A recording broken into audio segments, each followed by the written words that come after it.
السلام علیکم ورحمۃ اللہ وبرکاتہ۔ آج ہم العربیۃ للطالبین حصہ اول الدراسہ چیپٹر کی 11ویں مشق پڑھیں گے۔ اس مشق کے اندر کرنا کیا ہے، مضارع کا صیغہ دیا گیا ہے، ہم نے امر کا صیغہ بنانا ہے اور امر کا صیغہ ہم نے جمع مذکر حاضر کا صیغہ بنانا ہے معروف کے اندر۔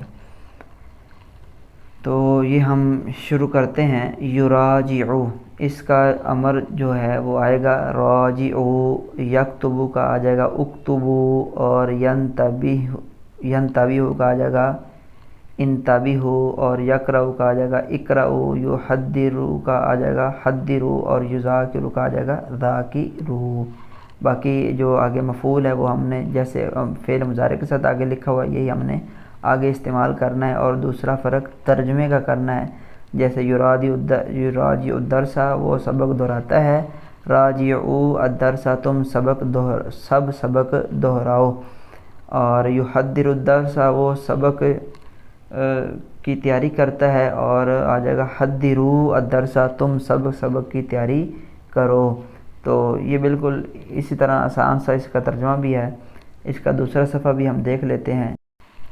جی، یہ دوسرا صفحہ یستعد، یہ کیونکہ مضاف ہے اور مضاف کے جو آپ نے وہ قانون پڑھے ہیں کہ ایک امر کا جو صیغہ اس کو کتنے طریقوں سے پڑھ سکتے ہیں، تو وہ آپ مزید خود دیکھ سکتے ہیں۔ اب یستعد جو ہے اس کا ہم اگر جمع مذکر امر حاضر معروف کا بناتے ہیں تو وہ بن جائے گا استعدو، اور یحفظو کا آ جائے گا احفظو، یحللو کا آ جائے گا حللو، یعربو کا آ جائے گا اعربو، اور یسمعو آ جائے گا اسمعو، اور یستمعو کا آ جائے گا استمعو۔